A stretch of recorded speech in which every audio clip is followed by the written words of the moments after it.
I made the decision, it's the most important decision I believe of your life, that I'm not gonna suffer anymore. Life's too short to suffer, and I'm gonna live in a beautiful state every day. And the way I do it is, I catch myself when I start to get that sense of stress, I let it go, and I see the idea go by. So your thoughts about this person messing up your business or not following through.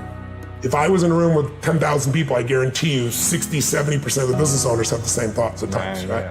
I ask people all the time, tell me your most stressful thought. Oh, I'm worried about my children, this may happen. How many people have had that thought? Everybody. I might not make it financially, blah, blah, blah. How many have had that? Everybody.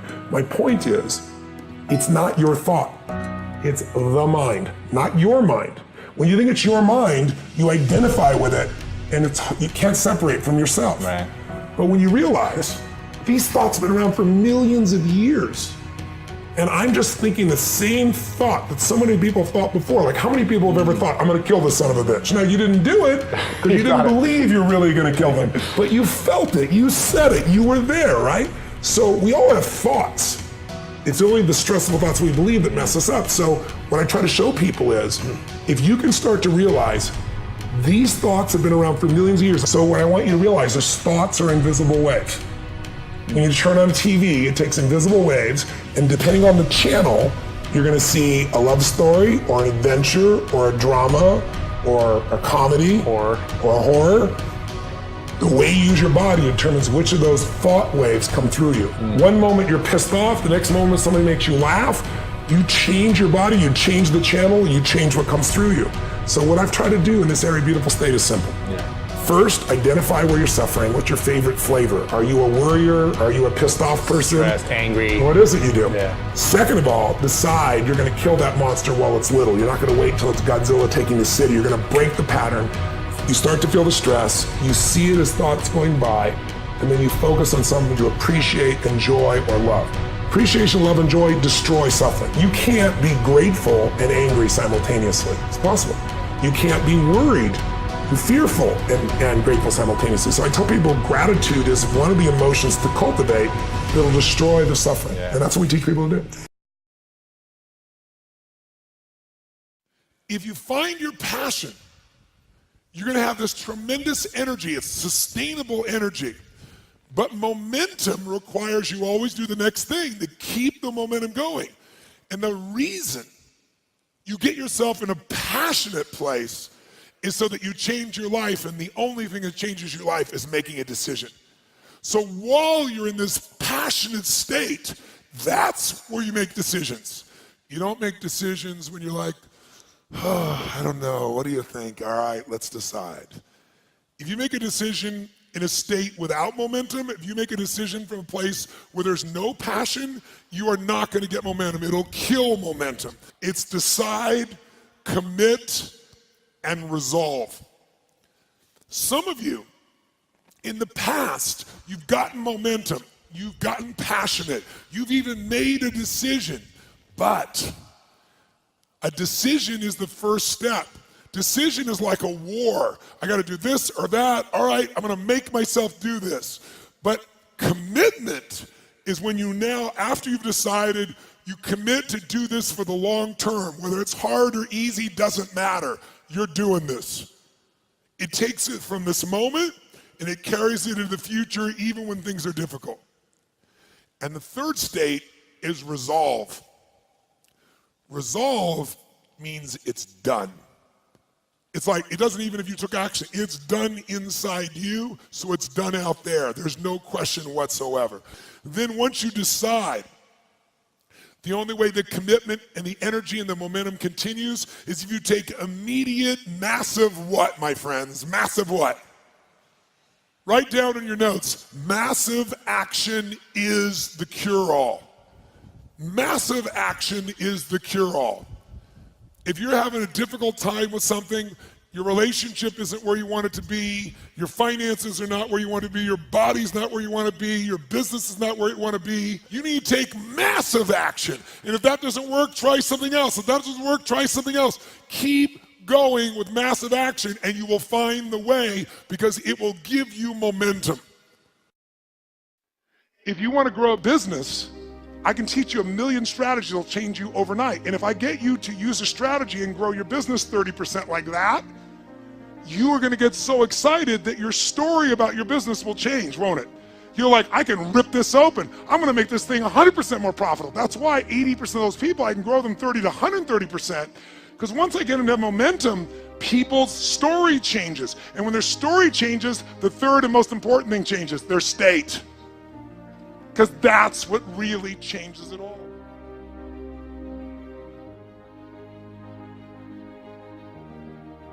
The ultimate question I'm always asking is, how do I help people to break through? The question is, what are you breaking through to? In essence, all of us at some level to feel alive have to always feel like we're growing. When people ask me, what does it take to be happy? I always tell them one word: progress. Progress equals happiness. Even if you're not where you want to be yet, if you're on the road, if you're improving, if you're making progress, you're going to love it. You're going to feel alive. On the other hand, it doesn't matter how successful you are. If you stop growing, you start dying inside. Now, how does this relate to this session on breakthrough? Well, I'll say it's really simple. If you and I want to know what it takes to be happy, we have to understand what is our current blueprint of how our life's supposed to be. Now, what do I mean by blueprint? Well, we have a story in our head of how life's supposed to be. Some people's story is you work hard in school, you become really great, you're a nice person, you're a good person, and then you grow up and you take care of yourself and you find the ideal man and you fall in love and you have a white picket fence and you have 3 perfect children and you live happily ever after. Somebody else's story, the old story was, you work really hard in school, you excel in college, you go to work for a big corporation, and you move up through the ranks until you're the president or chairman of the company and you become successful and respected throughout life. These are some old stories. Obviously, the stories that we hear today of what people's lives are supposed to be like are completely diverse. We no longer have these little archetypes, but one archetype still seems to remain. And that archetype is, in order for you to really feel like you're enough, many people believe they have to achieve an enormous amount. They may do it in different ways today. They may do it by building a company and taking it public when they're 27 or 25 years old, or they find and create a new technology, or they become a very special doctor. But we live in a culture in the West that teaches people that you're not enough unless you do something really special and unique, and we define special and unique in interesting ways. A school teacher is not special and unique. A mother who stays home with her children day and night, sculpting their minds, their bodies, their souls, and their future is not special. We live in a world today where we treat teachers like they're nobody and pay them accordingly, and we wonder why our children seem to have challenges in learning and growing or being engaged in school.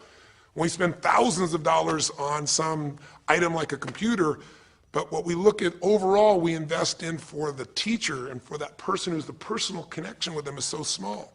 We live in a society where many women look down and say, well, you're just a housewife, you're just a mother. See, some of the pain we have in our society is not because there's one right or one wrong approach, but because we try to make everybody fit into some particular approach to life. Here's what's going to make you happy or make you unhappy in life. It's real simple. Let's do a quick test. If you're in a situation right now where you look at your life, I know there's an area of your life that you probably feel pretty darn good about. Even if you're not happy with your finances, I bet you feel damn good close to your kids. Or if you're not close to your kids, maybe you don't have any kids, maybe you feel really good about your career. If you're doing not so good in your career, maybe you got a really great body that you've trimmed down or strengthened up, or you really shaped yourself the way you want, muscularly, or in the way you look. Or if that's not happening, maybe you feel a really special connection with God, or really close to your mother or father or your family, whatever. Almost everybody has an area of their life they feel really good about if they're honest and if they're fair to themselves. What's an area of your life you really feel happy about? I want you to think about it for a moment, truthfully. What's an area in your life today that if you wanted to be happy about it, you really could feel proud about it? You could feel like it's an area you're doing darn well in.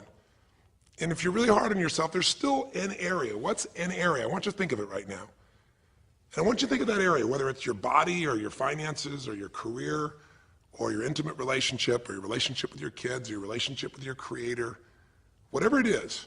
I want you to think about, why are you happy with that area of your life right now today? Why are you happy with that area of your life right now today? Really think about it.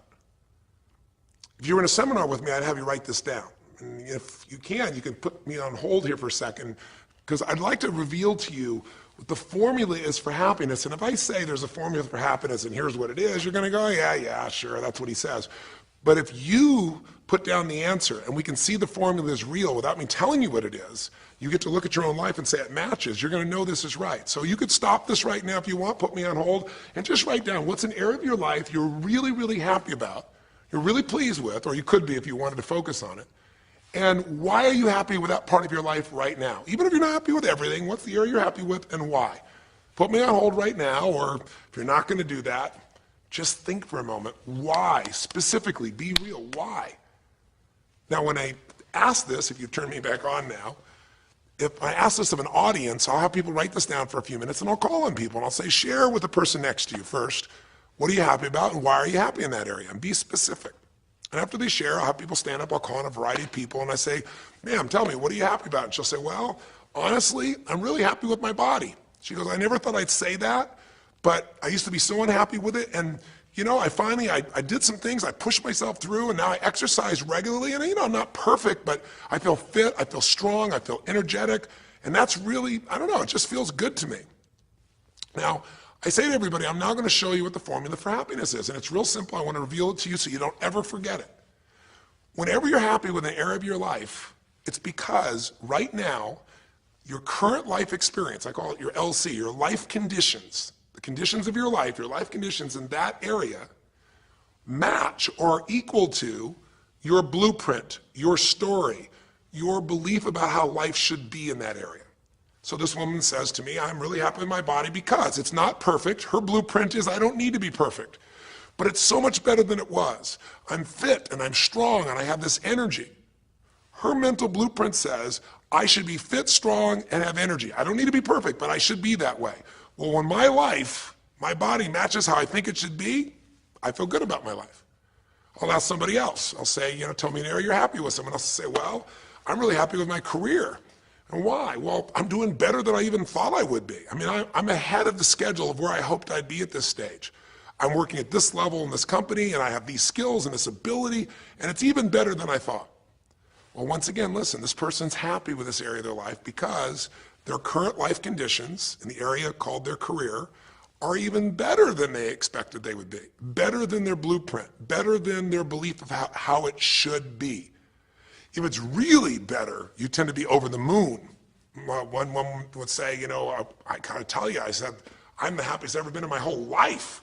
How come? She goes, because I have this man in my life and I'm in love with him and he loves me and I can be myself with him. And we have this incredible intimacy and this passion and we want to be with each other all the time and I never get bored with him. Well, what's her blueprint? You want to be with somebody that you can have total intimacy with, somebody who you love and loves you. Those are part of her rules, her beliefs of how it should be. She said, it needs to be, I never want to be with anybody else. I want to be with them every moment. Her blueprint about how life should be and the way she lives, her relationship's even better than she hoped. When it's better than you hope, you're going to be totally excited. So think about this then. What's an area you're not happy with? Let's see if we can find the formula for unhappiness. If the formula for happiness is to be able to meet your expectations or exceed them, that really makes you excited, but to be happy, you got to at least meet it. It doesn't have to be perfect. But if you generally are meeting what you expect you want from your life in that area, you feel good.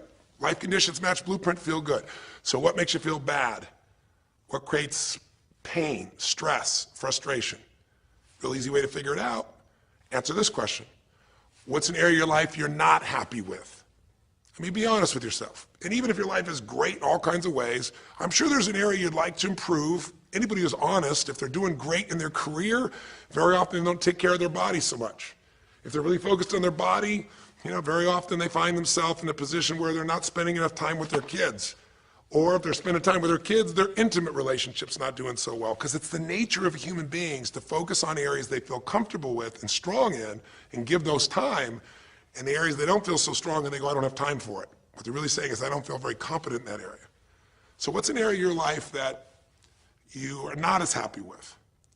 It's healthy, honestly, to look at areas and say, I don't like it, I want more. This whole concept of a breakthrough is about how do I close the gap between where I am right now and where I want to be.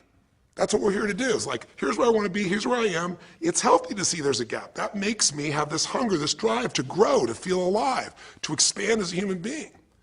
So is it your body? Is it your finances?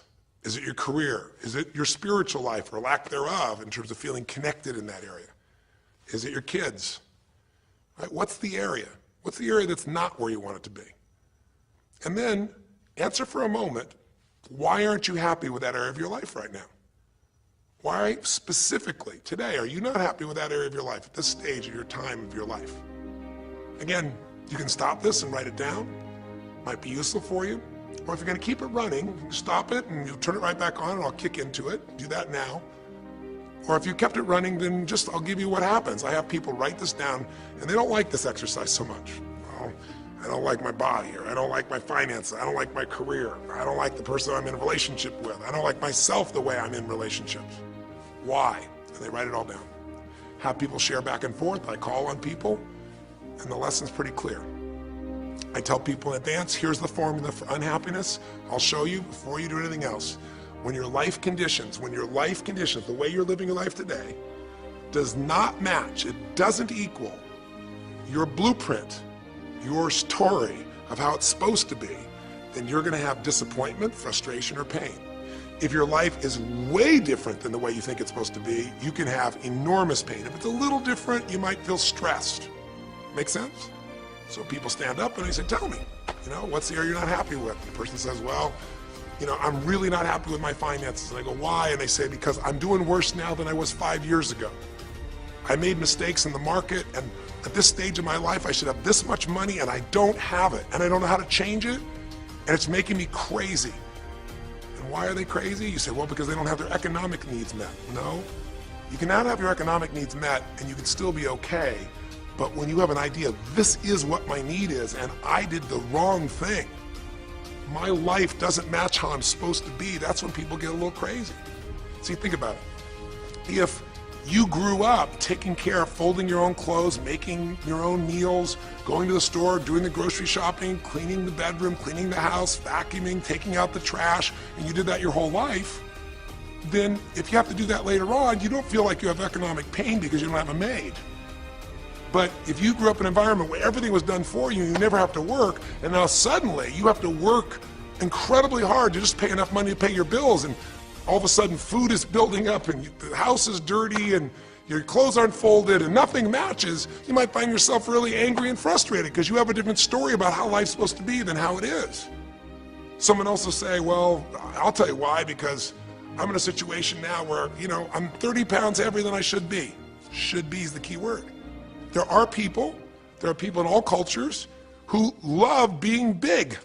There are people that will walk around and someone else might think they're massively overweight, but they'll go, I own this, honey, and they really, truly, they match their blueprint. Big is beautiful, because their idea is big is beautiful. I'm big, that's beautiful, matches my blueprint. Rock and roll, I'm happy as can be. Somebody else can look like a twig and be stressed out saying, I hate my body. Because their blueprint says I should be the skinniest thing on earth and I'm not skinny enough. Am I making sense? When your life conditions don't match your blueprint, you're going to have pain. But here's when you suffer. When I ask people, who here has been through the dark night of the soul? Who's been here in a situation where you feel like life isn't worth living, or we feel like a pain that just will never go away? And a lot of people write down those experiences, like Joaquin. So you'll begin to understand what the issue is I'm talking about here. Joaquin, if you recall, was in a situation where this man felt like there was no reason to live. He couldn't work, he couldn't do anything, his life was worthless.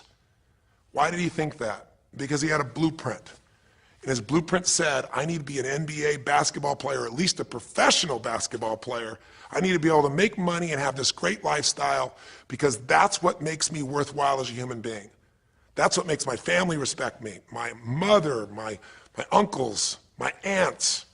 I'm the successful one in the family and I make the money. I support everybody. He's a good man. He didn't come just to be successful. He took care of his mother, his family. He tried to be an inspiration for people. Joaquin Hawkins is a man who was always going out on his free time and training kids and showing them the pathway to freedom, how they could play basketball and get free like he did and get out of the inner city. So this man was not a selfish man, but he knew this is the way to be worthwhile. This is the way to be able to give to people. This is the way to take care of your family. And all of a sudden, one night, what happened? That way was taken from him. He has a stroke, And in the middle of the night, his life conditions make it impossible to be who he has to be, or he feels like he's worthless. You get it? We have an identity. We have a story of how we're supposed to be. And if life somehow gets in the way of that story, we feel pain. But if we feel we have no control, that's when we go into suffering. See, it's one thing to say my life doesn't match my blueprint, I got to lose weight. That might stress you out. Or my life doesn't match my blueprint, I'm not in a relationship, I got to get in one. That might motivate you even. You might not like it, but you're going to find a way to get in one. Or my career doesn't match how I should be, you could change it. But when you start believing that your life doesn't match your blueprint and you have no control to change it, you're helpless, that's when people suffer. And so this week for your breakthrough, it's a chance for you to start to take a look at your blueprint anywhere you're really having pain. Hey, look, if you're doing great in some area of your life, celebrate it, of course, and I'm sure there are many areas you are. But life is really a series of growth spurts. I mean, two things in life make you feel alive: growing and giving. And what's really wonderful about this man, Joaquin, is he was constantly growing, trying to get better, trying to be a better teammate, a better basketball player. Think about it. When he didn't make the teams and he didn't make the NBA, he didn't give up. He worked even harder. The guy was always striving to become something. And he became it, and he achieved it, and then life took it from him. Isn't that the common denominator with so many of the people in the stories of this 6-part series that you saw, these 6 specials? I mean, Frank and Kristen had a blueprint of what life was supposed to be about. We're supposed to get married and have children, and we're going to have our own business. And all of a sudden, life doesn't match the blueprint. And suddenly, there's depression. Because in their case, they said there's nothing we could do. But they were wrong. They were wrong because they discovered, and Frank discovered, I can make a difference in my life. The chair, even though I didn't create this and didn't ask for it, this chair does not define me. I can become more than I was before. I can have the impact with my wife. I can have children. We had to change his blueprint because we couldn't change all the conditions of his life. Does that make sense? I couldn't get him to physically walk again. Maybe someday he will, but we can't count on that. What we got to count on is that he can be fulfilled by seeing he isn't helpless. And I did that through a series of experiences that violated what he thought he couldn't do. The same thing was true with almost every one of the people we worked with at some level. And in Joaquin's example, it was also true. Joaquin said, well, I can't ever have this quality of life again because I'm not a professional basketball player. And he was locked into that mindset, and all of us get locked at times. But to his credit, to a system of steps, we were able to break him out of that. We were able to get him to see that he isn't helpless. Because here's your choice. Watch this now. If you're suffering, if you're in pain, your life doesn't match how you think it should be, and you think you're helpless to change it, now you have only 3 choices. Choice 1, blame something. And that's what Joaquin did, if you recall. He blamed his coach, he blamed what happened to him, and of course these things were outside his control. But he blamed his coach. And a big part of the healing, if you watch this session, was bringing his coach in and getting him to see, hey, you know what, all that anger, all that resentment inside of you, Joaquin, A, it's not based on the truth, and B, like Nelson Mandela said, having resentment in your soul is like drinking poison and hoping that your enemy will die. It doesn't work that way. And when Joaquin was able to break out, his breakthrough was a change in perception, to realize this coach wasn't stopping me. I just felt like I lost everything, and so I don't know how to change it, so I'm looking for something to be mad about, someone to blame, so I don't have to blame myself, or I don't have to feel so helpless. Because when you're angry, you don't feel so helpless. You feel strong for the moment, even though it's a fake strength.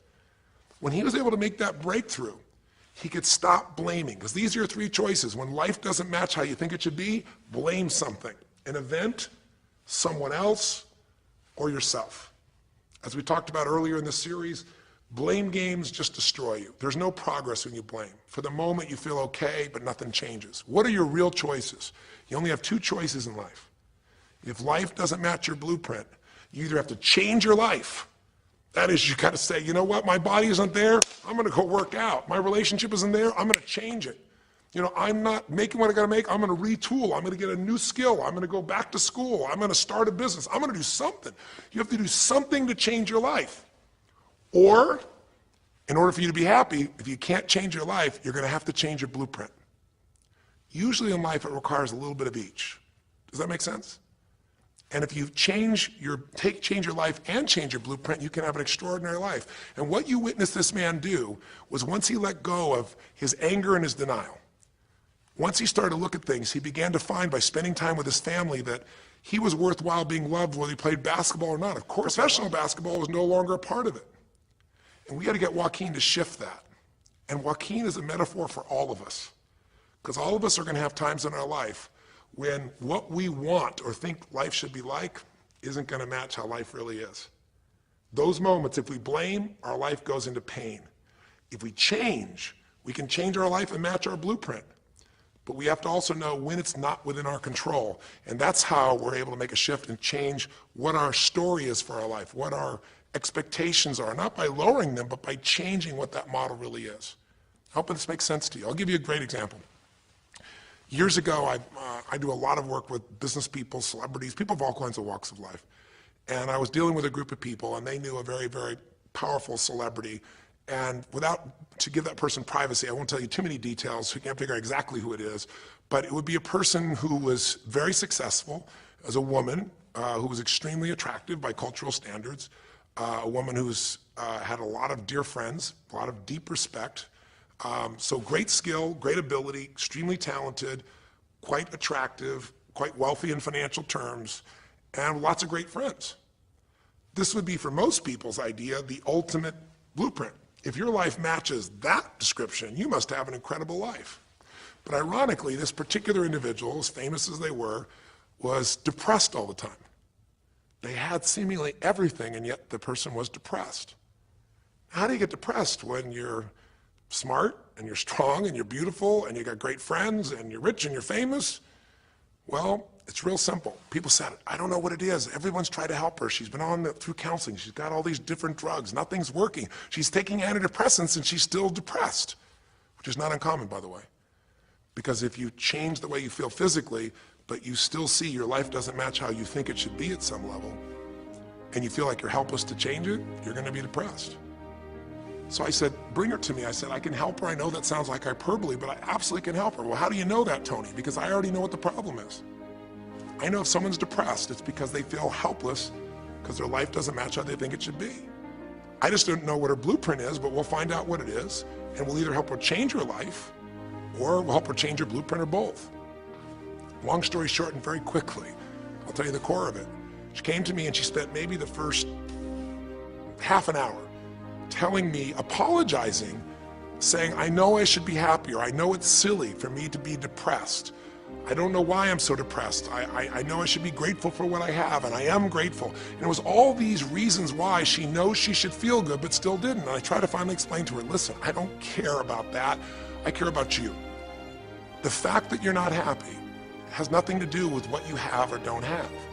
The fact that you're not happy is that your life doesn't match the way you think it should be. And you have some idea of how you think it should be. And worse, if you're this depressed after all this time, you feel like you can't do anything. You have no power to change it. You feel helpless. And she looked at me in a certain way, and I said, so what is that? What did you want your life to be like? She goes, well, it sounds stupid. I said, it's not gonna sound stupid to me. She said, well, I don't know. I just always, since I was a little girl, dreamed that I would be married and I would have 3 basically perfect children, and they would love me totally, and I loved my husband, he loved me. And I said, okay, so how's that working for you so far? And she said, well, I think you know, she's a pretty famous person. She said, I'm divorced twice, I have no children, and I'm now X age. And to give you a clue, that age would be an age where having a child, your own natural child at least, barring a medical miracle, is not going to happen. So I said to her, well, why don't you just adopt? She goes, no, that's not it. And so what I had to dig under is, remember we talked in one of the earlier sessions about there's the surface problem and then there's the deeper desire or need. So I said to her, I said, well, what if you couldn't have the husband but you could have the kids? And she smiled and she said, I'd take that. I said, well, why not adopt a kid? She goes, no, it has to be my own blood children. So I kept digging to find out what was behind her blueprint. Because your blueprint is just a projection of what you think you need to be happy. But as human beings, we're notoriously ineffective at knowing it's going to make us happy. So much that we think we're going to make us happy, we get there and we go, is this all there is? So many things that we think are going to make us miserable and we can never deal with, we go through it and we can handle it. We're not good at projecting these things. All kinds of studies will show this. So I said to her, well, what are you hoping to get from these 3 children? Why do they have to be your blood children? And she finally said, well, if they're my blood children, I know they'll always love me. They'll never leave me. What was she looking for? Unconditional love. She had this big blueprint that said, White House, picket fence, 3 children, perfect husband, all these different things. But what was behind that was a need to feel like she could have love that would be certain and wouldn't go away. So I can help her meet that need. So I said to her, I said, well, maybe one reason you don't have a husband is because every time you look at one, you're trying to figure out if he's going to get you those 3 kids in time and how that's going to happen. And maybe he feels a little stressed when you're looking at him this way because he can feel what's going on behind your bed, even if he doesn't know what the words are. And she started to laugh. She goes, I guess I've probably been that way a good portion of my life. And she goes, people wonder, why I'm so uptight. I said, you're uptight because you felt like you're running out of time trying to meet some picture. But I said, all you really want is love. I said, don't you have a lot of love in your life? Tell me about your friends.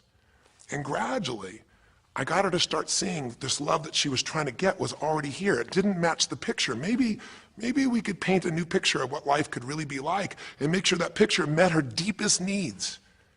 That's basically what we did with Joaquin. Joaquin wanted to be a professional basketball player because he loved basketball, yes, but also because he wanted to be that man who was a leader. He wanted to be the man who was the good man. He wanted to be the one who brought energy to people. He wanted to be the man people would look up to. He wanted to be the man who could take care of his family in style, all of his family, not just his daughters and his wife, but other people as well. Underneath it all, he wanted to know that he mattered. And through the process that you saw in this show, he began to find out that he didn't need to be angry at the world, that yes, his blueprint was taken from him, but his soul and his ability to be a special human being that could touch other people was not taken from him. That maybe his real gift was his ability to inspire young kids, his ability to get himself to do whatever it took. How did he become a professional basketball player? Unbelievable discipline, unbelievable drive. He started bringing that to picking up trash, and the game started to change. He started to have fun there. He could come home and take care of his kids and pay his bills. That doesn't solve everything, but it gives him a way to suddenly regain himself. When he sat around with all of his family, and you saw part of those scenes, and if you watch the little areas of browsing this week, you'll see some more scenes from his family where you see him beginning to realize they love me whether I'm rich or poor. They love me whether I'm a professional basketball player or not. They love me. That's what he was really after. And when he got that, it allowed him to let go and say, I can do other things.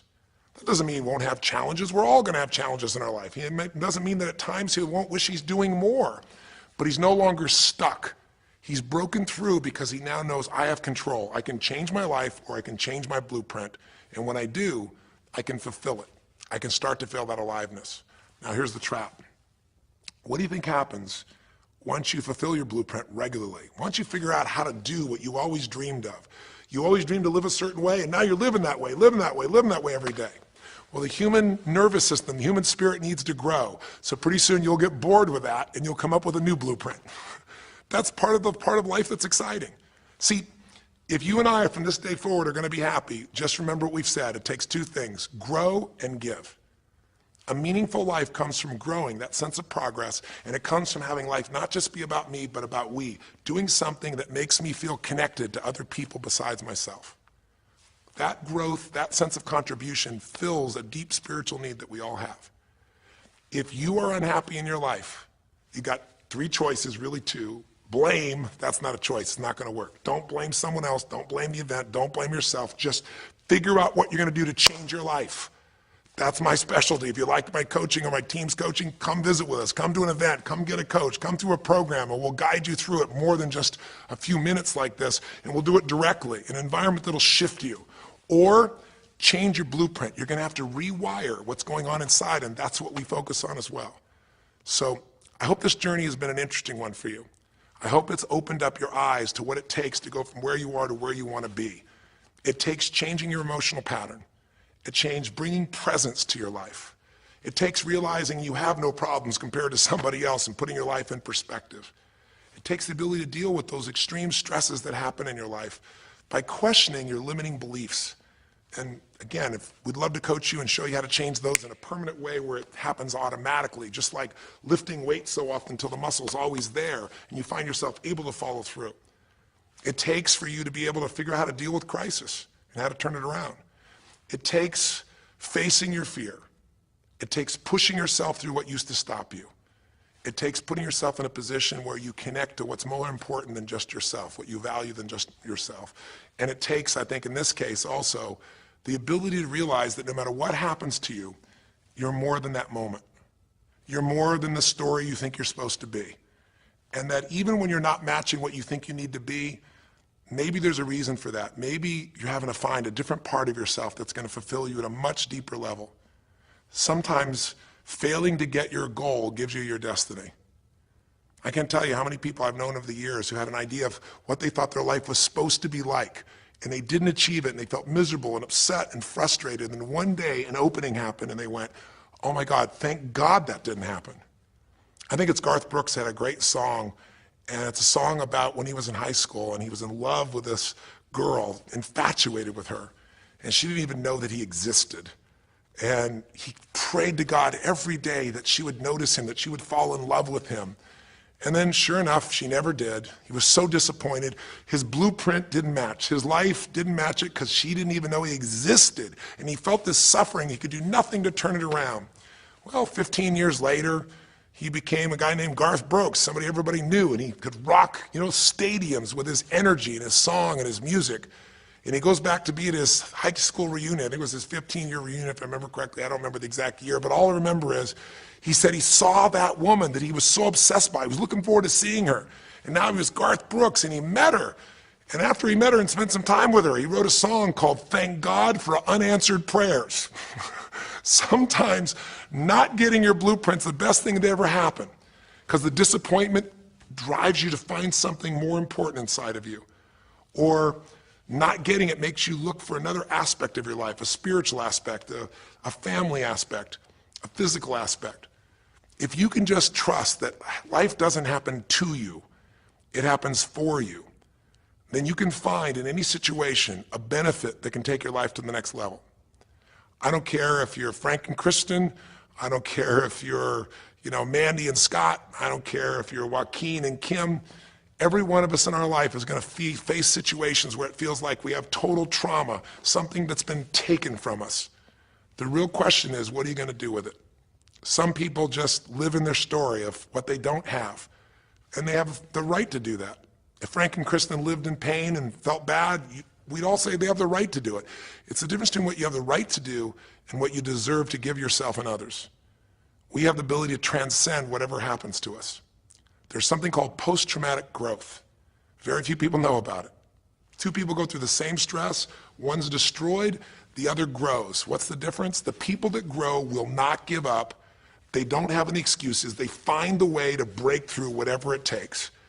And when they do, three things happen. Number one, they realize who they really are and what they're capable of. They realize they're so much stronger than they thought they were. And number two, they deepen all their relationships.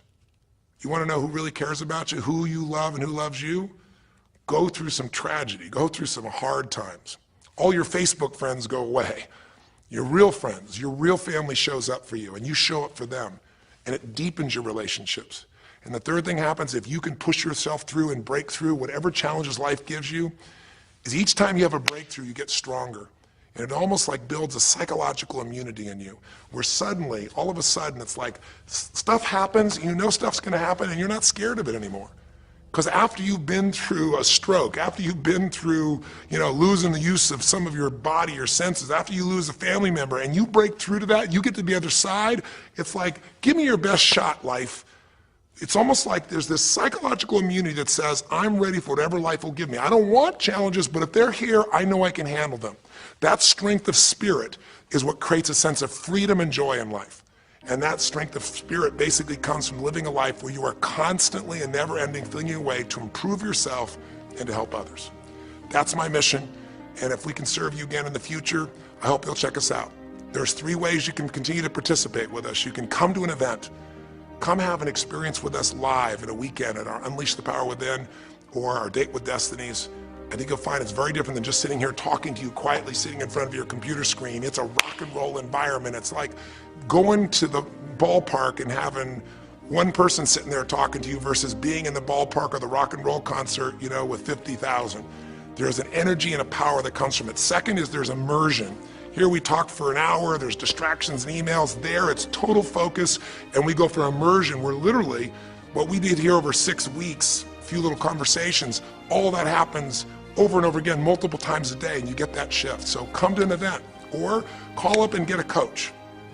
We have people that you can work with and have a free coaching session and make sure it's really valuable for you.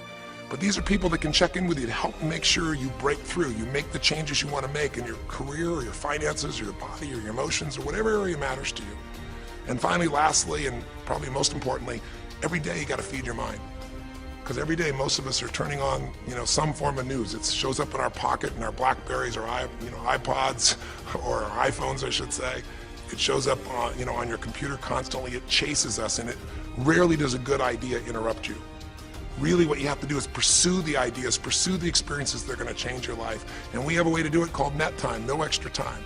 A way where you can keep feeding your mind the stuff that really matters with some products or services. So if you're interested in any of those things, be sure to click on your interest of an event or interest in having a free coaching session, or maybe try one of our audio programs, because the other challenge here is with video, you got to sit here potentially and watch me, but with audio, you can do it while you're working out, you can do it while you're cleaning the house, you can do it while you're driving in the car, while you're getting to work.